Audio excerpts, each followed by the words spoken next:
नमस्कार दोस्तों, वागड़ा publication YouTube classes पर आपका हार्दिक स्वागत है। दोस्तों, अब अपन व्यंजन संधि के जो आगे के नियम हैं उनका अध्ययन कर रहे हैं। अगला पांचवा नियम है स्वर के नियम। स्वर के नियम दो। दोस्तों, आप सोच रहे होंगे कि व्यंजन संधि में स्वर के नियम कहां से आएंगे। ये तो दोस्तों आपको याद करने की एक तरह ट्रिक बनाई गई है, बल्कि चाहे व्यंजन संधि किसी भी नियम में से उदाहरण कोई सा भी हो, आपको सीधा व्यंजन संधि ही बतानी है। ये तो एक तरह से याद करने के तरीके हैं। तो स्वर के नियम कितने होते हैं? दो। इसका मतलब ये है कि व्यंजन संधि में प्लस से पहले क्या आते हैं? स्वर। तो दोस्तों कैसे होते हैं स्वर के नियम? दो कौन से हैं कि प्लस से पहले ई और उ हो, प्लस के बाद में ये स आ जाए, दंते स आ जाए, तो संधि करते समय दंते से आपका मूर्धन्य स में बदल जाता है। दूसरा नियम यह है कि प्लस से पहले स्वर हो, प्लस के बाद में छ आ जाए, तो इस प्लस के स्थान पर च का आगम हो जाता है। दोस्तों ध्यान से देखा, दो बार से स्वर के नियम है दो। प्लस से पहले ई और उ होना चाहिए, प्लस से पहले ई और उ होना चाहिए। प्लस के बाद में दंते स हो तो संधि करते समय दंते स आपका मूर्धन्य स में बदल जाता है। ये हो गया आपका पहला नियम। स्वर का दूसरा नियम यह है कि प्लस से पहले क्या होना चाहिए? स्वर। प्लस के बाद में क्या होना चाहिए? छ। तो संधि करते समय प्लस के स्थान पर च का आगम हो जाता है। तो जैसे अभी प्लस से का उदाहरण, फिर है सु प्लस सुप्त, सु प्लस सुप्त, वी प्लस सम, युधि प्लस स्थिर, अनु प्लस स्थान, प्रति प्लस स्थान, नि प्लस स्थूल, नि प्लस स्थूल। तो दोस्तों आपके सामने ये उदाहरण है। प्लस से पहले ई और उ होना चाहिए, तो सब में देखो दोस्तों प्लस से पहले ई उ है।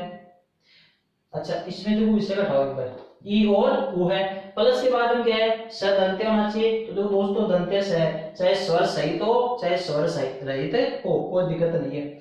अगर ये स्वर सहित है तो ये भी स्वर सहित बनेगा, ये स्वर रहित है ये भी स्वर रहित ही बनेगा। अगर ये पूरा है तो ये भी पूरा हो जाएगा, ये आधा है तो ये भी आधा रह जाएगा। अब दोस्तों अपन को प्लस से पहले ई और उ है, तो प्लस के बाद में स आए तो संधि करते समय ये स आपका इस स में बदल जाता है, तो इसका बन जाएगा आपका अभिषेक, इसका बन जाएगा सु, और ये स आपका इसमें बन जाएगा सुषुप्त। सुषुप्त का अर्थ है सोया हुआ। ये हो गया आपका विषम। अब दोस्तों इसमें हो जाएगा आपका युधि। इस स को इस स में बदलना अपन को, ये बदल दिया युधिष्ठिर। अब दोस्तों ये शब्द अभी अशुद्ध है, इसमें एक आगे के नियम आएगा कि प्लस से पहले स हो, प्लस के बाद में तय और थ आ जाए। प्लस से पहले स, प्लस के बाद में तय या थ आ जाए, तो तय का तो ट हो जाता है और थ का ठ हो जाता है। तो दोस्तों इस नियम का ध्यान रखना, प्लस से पहले स होना चाहिए मूर्धन्य स, प्लस के बाद में तय या थ हो तो संधि करते समय तय के स्थान पर ट हो जाता है और थ के स्थान पर ठ हो जाता है। तो दोस्तों इन ये जो लास्ट के चार उदाहरण है इनमें दो नियम लगते हैं। कितने नियम लगते हैं दोस्तों? दो नियम लगते हैं। पहले नियम आपका ये लगेगा, ये नियम लगने के बाद में तुरंत आपका नियम ये लग जाता है। कैसे? प्लस से पहले ई आ गया, प्लस के बाद में स आ गया, तो अपन इस स को इस स में बदल दिया, दंते स को मूर्धन्य स में इस नियम के आधार पर बदल दिया। अब दोस्तों अब यहां इस स को इस स में बदलते ये नियम लागू हो जाता है, स के बाद में थ, तो स के बाद में थ, तो थ का क्या बन जाएगा, ठ बन जाता है। इस प्रकार से ये डायरेक्ट सीधा ही आपका युधिष्ठिर हो जाता है। अब अगले उदाहरण में चलते हैं। अनुप्लस स्थान, प्लस से पहले उ आ गया, प्लस के बाद में स, प्लस से पहले उ, प्लस के बाद में स चाहे आधा हो चाहे पूरा हो, कोई दिक्कत नहीं है, आधा तो आधा बन जाएगा, पूरा तो पूरा बन जाएगा। तो इस नियम के हिसाब से अपन को इस स को इस स में ही बदल दिया, अनुस्थान बन गया। इस नियम की दृष्टि से अपना काम हो गया। अब ये इस स को इस स में चेंज करते ही स के बाद में थ आ गया, ये नियम लागू हो गया। स के बाद में थ हो तो थ में बदल जाता है। इस प्रकार से यहाँ पर डायरेक्ट क्या हो गया, अनुष्ठान। इस नियम में चलते अपन प्रति प्लस स का ये स हो गया, अब इस स के बाद में थ आ गया तो थ का बन गया आपका ठ, ये हो गया आपका प्रतिष्ठान। और इसका हो जाता है दोस्तों निष्ठुर, निष्ठुर। बल्कि दोस्तों निष्ठुर शब्द है, इसमें संधि विसर्ग संधि भी है और व्यंजक संधि भी। अगर नी प्लस स्थूर होगा तो रहेगी आपकी व्यंजक संधि, और इसमें ऐसे आ गया निह प्लस स्थूर, निह प्लस स्थूर, तब कि स विषय के बाद में स आ गया तो विषय के स्थान पर वो स हो जाता है, तब हो गया आपका निष्ठुर। क्या हो जाएगा दोस्तों, निष्ठुर हो जाता है। तो इसमें विषय संधि भी है और आपकी व्यंजक संधि भी है। तो दोस्तों अपना हो गया स्वर का पहला नियम, प्लस से पहले ई उ हो, प्लस के बाद में स हो, तो ये स आपका इस स में बदल जाता है। ये स चेंज हो रहा है, बल्कि यहाँ से लेकर के यहाँ तक है, आपका पहले ये नियम लगेगा, उसके बाद में ये नियम लग जाता है कि स के बाद में त हो तो त का तो त हो जाता है और थ का ठ हो जाता है। इस प्रकार इन नियमों में पहले ये नियम लग गया, फिर बाद में ये नियम। अगला नियम दोस्तों ये है कि प्लस से पहले क्या होना चाहिए, स्वर, स्वर चाहे कोई सा भी हो। प्लस के बाद में क्या होना चाहिए, छ, पहला अक्षर पहला वर्ण छ होना चाहिए। तो संधि करते समय प्लस के स्थान पर छ का आगम हो जाता है। ये हो गया आपका स्व प्लस छंद, प्रति प्लस छवि,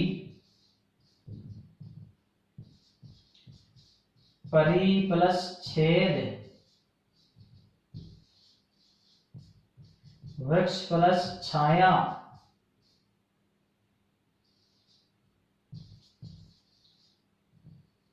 वी प्लस छेद और अनु प्लस छेद। दोस्तों ध्यान रखना, प्लस से पहले स्वर, चाहे स्वर कितने होते हैं, 11 होते हैं। 11 में से कोई सा भी स्वर हो, तो देखो ए ई उ।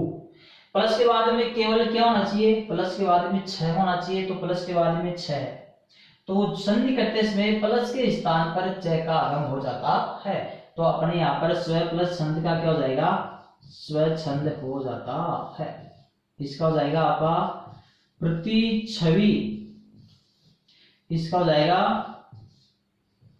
परिच्छेद, इसका हो जाएगा वृक्ष छाया, इसका हो जाएगा विच्छेद, और अनु प्लस छेद का हो जाएगा अनुच्छेद। तो दोस्तों ये हो गया अपने स्वर के नियम 2। प्लस से पहले ई उ हो, प्लस के बाद में स आ जाए तो ये स आपका इस समय बदल जाता है। बल्कि इसके बाद ध्यान रखना, ये स इस समय चेंज होते ही वो अगला नियम लग जाता है कि त हो तो ट बदल जाते हैं। अगला नियम है स्वर का, प्लस से पहले स्वर हो, प्लस के बाद में छ हो, तो संधि करते समय प्लस के स्थान पर छ का आगमन हो जाता है। ये हो गए दोस्तों अपने स्वर के नियम 2। इसके बाद में दोस्तों अपने आते हैं अहन के नियम। किसके नियम, अहन के नियम भी अपने दोस्तों 2 है। अहन का अर्थ होता है दिन, अहन का अर्थ होता है दोस्तों दिन। तो अहन के नियम 2 कौन कौन से हैं, अहन के नियम है 2। कौन कौन से हैं कि प्लस से पहले आपको अहन मिलेगा, प्लस के बाद में रे मिल जाए। एक नियम है ये है कि प्लस से पहले अहन, प्लस के बाद में रे को छोड़कर वर्ण हो, र को छोड़कर कोई सा वर्ण हो। मतलब वर्णों की मूल संख्या 44 होती है। 11 प्लस 33, 11 स्वर और 33 व्यंजन। तो 44 हो गए। 44 में से र उधर है और र के अलावा 43 इधर है। इसमें आपके स्वर भी शामिल है और व्यंजन भी शामिल है। अब दोस्तों ध्यान देना, अहन के नियम है। 2 प्लस से पहले दोनों में आपको अहन मिलेगा। अहन दोनों में हलंत है। अगर प्लस के बाद में पहला अक्षर पहला वर्ण र हो तो ये अहन अहो में परिवर्तित हो जाता है। कब? जब प्लस के बाद में र हो तो अहन का अहो बन जाता है, और र को छोड़कर कोई वर्ण हो तो अहन के स्थान पर अहर हो जाता है। अहर में र दोस्तों, अहर में र हलंत है। दोस्तों प्लस से पहले दोनों में अहन है, प्लस के बाद में र आ जाए तो अहन का अहो हो जाएगा, र के अलावा हो तो अहन के स्थान पर अहर हो जाता है। पूरा शब्द चेंज हो जाएगा। जैसे अपन इसमें लिखते हैं अहन प्लस रूप, एक है अहन प्लस रात्रि। अहन प्लस रूप है, अहन प्लस रात्रि है। इधर लिखते हैं अपन अहन प्लस पति, अहन में न हलंत है। दूसरा है अहन प्लस मुख, फिर है अहन प्लस अहन, फिर है अहन प्लस निशा। दोस्तों ध्यान रखना, प्लस से पहले दोनों में अहन है, प्लस के बाद में र आ जाए तो प्लस के बाद में रह है, प्लस के बाद में रह को छोड़कर कोई वर्ण हो तो इसमें रह नहीं है, रह के अलावा है। जब र आ जाए तो अहन के स्थान पर क्या हो जाएगा दोस्तों? अहो। तो ये अहन गायब हो जाएगा और इसके स्थान पर लगा अहो रूप। इसमें अहन के बाद में र आ गया तो इस अहन के स्थान हो जाएगा आपका अहो, अहो रात्रि, अहो रात्रि। अब इसमें रात्रि में से ई गायब क्यों हो गया, ये मैंने आपको बताया था कि किसी भी शब्द के अंत में अक्ष, रात्रि और निश हो।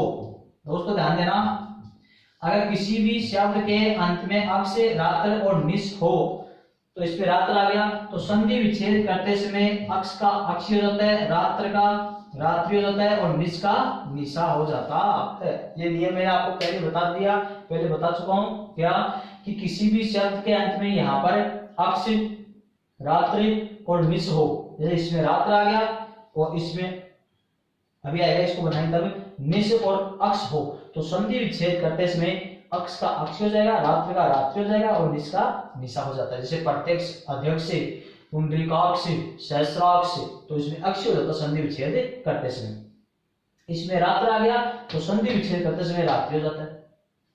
अब दोस्तों इधर चलते हैं अपन, अहन प्लस पति, प्लस के बाद में र के अलावा है तो अहन के स्थान हो जाएगा आपका र। अहर में र लंत है इसलिए वो पै के ऊपर चला जाएगा, ये हो गया आपका अहर पति, अहर पति।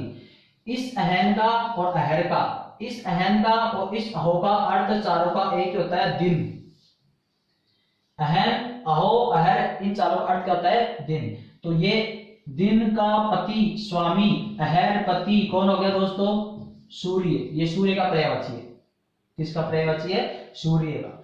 अहन प्लस मुख, अहन के बाद में मैं आ गया, र उधर है, र के अलावा इधर है तो अहन के स्थान पर क्या हो जाएगा? अहर। तो ये जाएगा र मुख, अहर मुख। ये किसका पर्यायवाची हो गया? उषा का, दिन का मुख। फिर है अहन प्लस अहन, आ गया स्वर इसी में है तो अहन के स्थान पर र।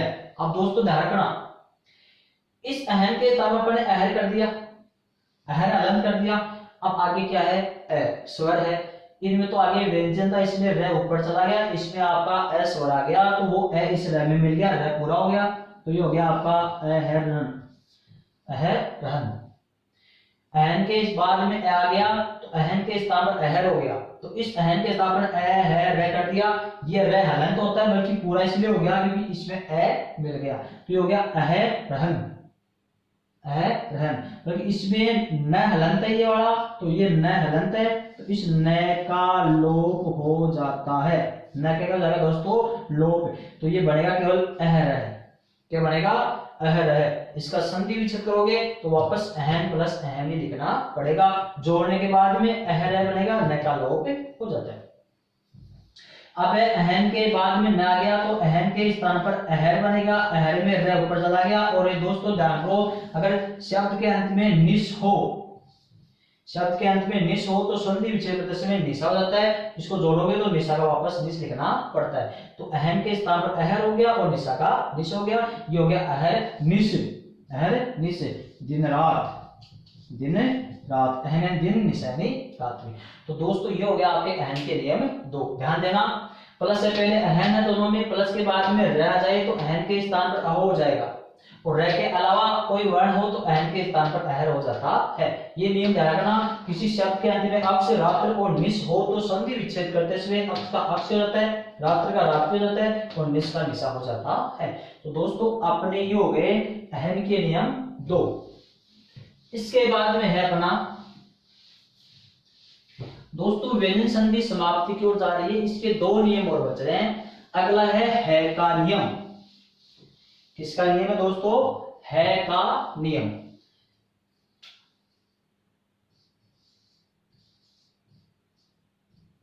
है का नियम ये एक ही है। कैसे है कि प्लस से पहले दोस्तों ध्यान रखना, इसमें क्या होता है कि प्लस से पहले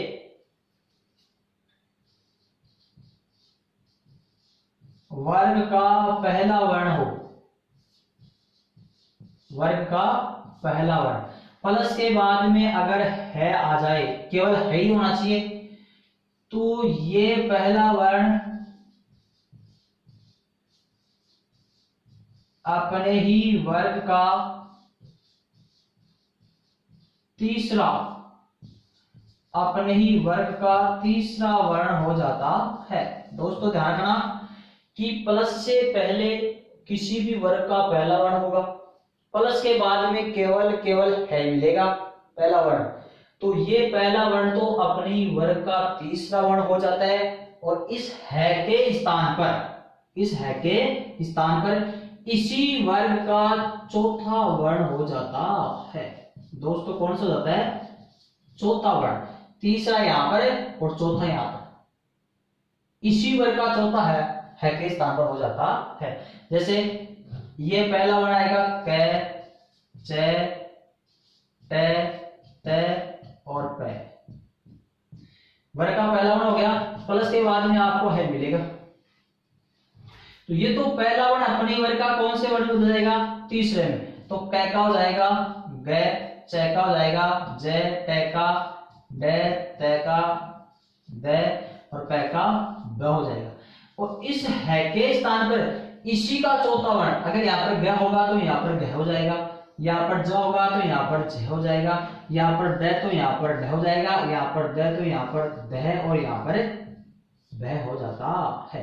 दोस्तों इसी का चौथा इस है के स्थान पर हो जाता है। जैसे अपन लेते हैं जैसे वाक प्लस हरि, पहला वर्ण आ गया, प्लस के बाद में है आ गया, तो इसके स्थान पर तो अपने वर्ग का तीसरा, इसके स्थान पर इसी का चौथा हो जाएगा। तो इसके स्थान पर तो अपन करते हैं वा ग, इस है के स्थान पर इसी का तीसरा तो कर दिया, तीसरा इसके स्थान पर, इसके स्थान पर चौथा हो जाएगा, तो ये होगा आपका वाघरी। क्या जाएगा दोस्तों? वाघरी। बल्कि संस्कृत में इसको वाघरी ऐसे भी लिख सकते हैं तो भी सही माना जाता है। अगला इसका लेते हैं अपन जैसे सट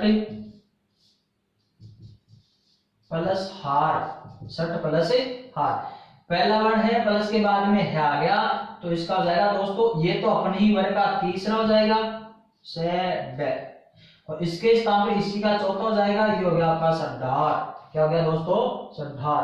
अब जैसे मान लो पथ प्लस हति, पथ प्लस हति, तय के बाद में है आ गया, तो तय का तो अपने ही वर्ग का तीसरा वर्ण और इसके स्थान पर इसी का चौथा वर्ण हो जाता है। इसको अपन ऐसा भी लिख सकते हैं या द में ध को मिलाकर ऐसे भी देख सकते हैं। अगला उदाहरण जैसे उत प्लस हार, उत प्लस हार, प्लस से पहले पहला वर्ण है, प्लस के बाद में है आ गया, तो पहला तो तीसरे वर्ण में इस है के स्थान पर इसी का अगला चौथा वर्ण हो जाता है। तय के स्थान पर द हो गया, है के स्थान पर द हो गया। इसको अपन ऐसा भी दे सकते हैं, द में ध मिलाकर उद्धार। दोस्तों इसके अगला उदाहरण लेते हैं अपन, उत प्लस रित। तय के बाद में आ गया तो तय का तो हो गया आपका द, है का हो जाएगा आपका ध, ध में आपका री मिल गया, ये हो गया उद्धृत। इसको द में ध मिलाकर ऐसे भी ले सकते हैं उद्धृत, ये आप इसका अर्थ है अवधृत या लिया गया। अब लेते हैं दोस्तों अपन तय का, अप प्लस हरण, अप प्लस हरण। प्लस से पहले पहला वर्ण आ गया, प्लस के बाद में आ गया, तो ये तो जाएगा आपका तीसरा में, और इसी का चौथा यहाँ पर जाएगा अभ्रण। क्या होगा दोस्तों, अभ्रण। इसका अर्थ है पानी की चोरी, पानी की पानी हरण नहीं चोरी, अभ्रण होता है पानी की चोरी करना। तो दोस्तों ये हो गया आपका है का नियम। दोबारा जाएगा ना, प्लस से पहले वर्ग का पहला वर्ण होगा, प्लस के बाद में आपको है मिलेगा, ये पहला वर्ण तो अपने ही वर्ग का तीसरा हो जाएगा, और इस है के स्थान पर इसी का चौथा वर्ण हो जाता है। जैसे क का ये हो गया, है के स्थान पर उसी के हिसाब से चौथा हो गया। वह प्लस हरी पहला आ गया, है आ गया, तो क का तो ग हो गया, है के स्थान पर घ हो गया, तय के स्थान पर ड हो गया, है के स्थान पर इसी का चौथा वर्ण षड्ढार हो जाता है। दोस्तों ये हो गया आपका है का नियम। अब लास्ट नियम है अपने, लास्ट नियम इसका मतलब 20वां नियम। कौन सा 20वां कैसे हो गया, शुरू बता दें मैंने, व्यंजन संधि में तय के नियम 6, मैं के नियम 3, गणित के नियम 3, उपसर्ग के नियम 2, स्वर के नियम 2, हन के नियम 2, और है का नियम 1, एक आपका रि का नियम जो अण में बदल जाता है। तो इस प्रकार से व्यंजन संधि के मैंने एक एक दृष्टि से 20 नियम आपको याद करा दिए। वो है आपका कौन सा नियम है, अगला नियम है जो लास्ट नियम है 20वां। कौन सा है कि प्लस से पहले री से और र, री से और र हो, प्लस के बाद में न हो तो न अण में बदल जाता है। प्लस से पहले री से रहना चाहिए, प्लस के बाद में न होना चाहिए, तो न का अण में परिवर्तन हो जाता है। अब दोस्तों ध्यान रखना, यह आवश्यक नहीं कि जब री से रह प्लस जस्ट पहले हो, न भी जस्ट प्लस के बाद में होने की आवश्यकता नहीं है। शब्द प्लस से पहले जो शब्द है उस शब्द में कहीं पर भी हो, प्लस के बाद जो शब्द है उस शब्द में कहीं पर भी आगे मध्य लास्ट में बीच में कहीं पर भी न होना चाहिए। तो जो जहां पर न है उसका अण में परिवर्तन हो जाता है। जैसे ये है प्र प्लस मान, प्र प्लस मान। अब प्लस से पहले रह आ गया, प्र में रह ये रह आ गया, प्लस के बाद में न, यह आवश्यक नहीं कि आप प्लस से पहले वाला हो यहाँ पर, नहीं कहीं पर भी होना चाहिए, यहाँ से यहाँ तक। तो देखो नए आ गया आपका मिल गया, तो ये न है वो अण में बदल जाता है, प्रमाण। जैसे परी प्लस मान, क्या दोस्तों र आ गया बाद में न आ गया, तो ये हो गया आपका न के स्थान हो गया आपका अण, ये हो गया परिमाण। परि प्लस नाम, ये हो जाएगा आपका परिणाम। पर प्लस नाम, उसमें न लास्ट में था, इसमें न पहले आ गया, प्लस से पहले रह ही तो न के स्थान पर अण हो जाएगा, ये हो गया आपका प्रणाम। फिर है प्र प्लस न, ये हो गया आपका प्रण। प्र प्लस मान, प्र प्लस आन, ये हो गया आपका प्राण। क्या हो गया दोस्तों, प्राण। फिर है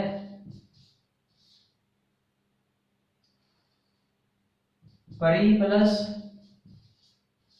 नए, ये हो गया आपका परिणय। फिर है प्र प्लस नए, ये हो गया प्रणय। प्र प्लस नीत, ये हो गया आपका प्रणीत। फिर है परि प्लस नीत, ये हो गया आपका परिणीत। दोस्तों फिर है आपका री प्लस न, हो जाएगा अपना ऋण। कृष प्लस न, ये हो जाएगा अपना कृष्ण। विष प्लस नु, ये हो जाएगा अपना विष्णु। भर प्लस न, ये हो जाएगा अपना वरण। इस तरह से दोस्तों ध्यान रखना कि प्लस से पहले री से र होना चाहिए, री से और र होना चाहिए, प्लस के बाद में न होना चाहिए। आवश्यक नहीं कि प्लस से आगे पीछे हो, नहीं, प्लस से पहले जो शब्द है प्लस के बाद में जो शब्द है उसमें कहीं पर भी होना चाहिए। तो ये न जहां पर है उसी स्थान पर न को अण में बदल देना है। जैसे प्र प्लस मान न यहाँ पर आ गया तो प्रमाण हो गया, इसमें न यहाँ पर है तो परिमाण हो गया, इसमें न पहले आ गया तो ये परिणाम हो गया। अब दोस्तों आपके सामने ये दोनों युग्म शब्द बन गए, प्रमाण और प्रणाम, प्रणाम और प्रमाण। तो दोस्तों इसी तरह से वी प्लस न ऋण हो गया, कृष प्लस न कृष्ण, विष प्लस नु विष्णु, भर प्लस न वरण। अब दोस्तों ये जो युग्म शब्द बन गए उनका अर्थ क्या होता है? इस प्रमाण का अर्थ होता है सबूत, साक्ष्य। इस प्रमाण का अर्थ, प्रणाम का अर्थ है नमस्कार। ये प्रमाण है, ये प्रणाम है, ये सबूत हो गया, ये प्रणाम हो गया, नमस्कार। ये परिमाण है, ये परिणाम है, ये तो हो गया आपका माप तोल। परिमाण यानी माप तोल, मात्रा। ये हो गया आपका नतीजा। क्या हो गया दोस्तों? नतीजा। फिर है प्रण। प्रण होते दोस्तों प्रतिज्ञा। प्राण होता अपना प्राण जी। फिर है परिणय और प्रणय। परिणय का अर्थ होता है प्रेम और परिणय का अर्थ होता है विवाह। परिणय सूत्र। परिणय यानी विवाह, प्रणय यानी प्रेम। प्रणीत यानी बदला हुआ। नहीं दोस्तों, प्रणीत का अर्थ है रचित। प्रणीत का अर्थ है रचित और परिणीत का अर्थ होता है विवाहित। विवाहित, इसमें परिणीतता कर दोगे तो विवाहित हो जाएगा। इस तरह से दोस्तों अपने युग्म शब्द भी बन जाते हैं। तो दोस्तों ये हो गई अपनी व्यंजन संधि पूरी। कैसे? तय के नियम थे अपने 6, मैं के नियम थे 3, गणित के नियम थे 3, अहन के नियम 2, उपसर्ग के नियम 2, है का नियम 2, स्वर के नियम 2, है का नियम 1, और ये आपका हो गया एक नियम, ये न का अण में परिवर्तित होना। 6 6 12 14 16 18 और 2 ये 20। ये 20 नियम अपने व्यंजन संधि के कंप्लीट हो जाते हैं। अब दोस्तों व्यंजन संधि में एक विशेष बिंदु आ जाती है, वो आपको मैं बता रहा हूं कि अपने हिंदी में जो संस्कृत के उपसर्ग प्रयुक्त होते हैं उनमें 4 उपसर्ग ऐसे हैं जिनका 2-2 रूप चलता है। जैसे उत, उद, पत, पद, सत, सद, तत, तद। दोस्तों ये 4 रूप चलते हैं। ये 4 रूप से इनके 2-2 रूप चलते हैं। उत भी सही है, उद भी सही है, पद भी सही है और पद भी सही है। बल्कि ध्यान रखना कि जैसे उद्धार, उत्पन्न, उत्कोच, उन्मेष, तल्लीन, पद्धति, सज्जन और तते, पदे, सते, उते। ये हो गए दोस्तों। और एक है फिर आपका उत्तम। अब दोस्तों ये जो आपके सामने उदाहरण है इनमें ये दोनों उपसर्ग है। ये 4 उपसर्ग, इनके 2-2 रूप चलते हैं। उत भी सही है, उद भी सही है, पते, पद, ये चारों रूप सही है। अब आपको ये करना है कि एग्जाम में अगर दोनों आ जाए तब क्या करना है। जैसे उद्धार है, इसका संधि विच्छेद पूछ ले। एक तो ऑप्शन में आ जाए उत प्लस हार, और एक आ जाए उद प्लस हार, उत प्लस हार और उद प्लस हार। उत्पन्न है, इसका संधि विच्छेद है, एक तो उत प्लस पन और एक आ जाए उद प्लस पन, उद प्लस पन। दोस्तों ये दो दो नियम है, कौन सा सही है, कौन सा सही है। इसी तरह से उसका भी होता है उत प्लस कोच और उद प्लस कोच। उत्कोच किसको बोलते हैं दोस्तों, रिश्वत को बोलते हैं उत्कोच, किसको, रिश्वत। अब दोस्तों ध्यान ये देना है कि ये शब्द है आपके सामने संधि विच्छेद है, उत प्लस हार, उत प्लस हार, कौन सा सही है। अगर अपने एग्जाम में उद्गार का संधि विच्छेद पूछे, ऑप्शन में आपके केवल उत प्लस हार हो तो ये सही कर देना, उद प्लस हार हो तो ये सही कर देना। दोनों अलग अलग हो, दोनों में से कोई सा एक ही हो तब तो वो अपने आप सही है, और दोनों साथ आ जाए, ए में आपका ये आ जाए, बी में आपका ये आ जाए, ऐसी कंडीशन में आपको क्या करना है दोस्तों, ध्यान ये रखना है। अगर किसी इनमें सब में दो दो अक्षर है, उत उद दो दो अक्षर है, तो आपको यहाँ पर इन शब्दों में ध्यान रखना है, नहीं बता रहा हूं। अगर शब्द का दूसरा अक्षर तय हो, तय हलंत, अगर शब्द का दूसरा अक्षर तय हलंत हो तब तो आपको दय वाला करना है। कौन से, ये वाले करने हैं। क्या कहा मैंने, जब किसी भी शब्द का दूसरा अक्षर तय हलंत हो तब तो आपको उद वाला करना है, ये दय वाला करना है। और दूसरा अक्षर तय हलंत नहीं हो, तय के अलावा फिर चाहे कुछ भी हो, तय नहीं होना चाहिए, तब आपको ये वाला तय वाला करना है, उद सत्य तथ्य पद ये वाला करना है। दोस्तों दोबारा ध्यान रखना, अगर शब्द का दूसरा अक्षर तय हलंत हो, तय हलंत इसमें उत्पन्न में तय हलंत है दूसरा, तब तो आपको तय वाले में तो ये उद वाला करना है, दय वाला करना है। और दूसरा अक्षर इसमें भी तय आ गया तो ये वाला करना है। इसमें दूसरा अक्षर तय नहीं है, तय के अलावा चाहे कुछ भी हो तो फिर आपको तय वाला ही करना है।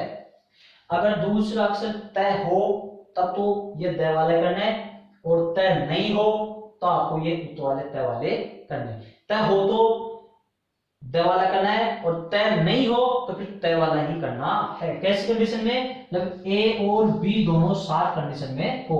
जैसे उन्मेष है, उन्मेष का संधि विच्छेद एक होता है उत प्लस मेष,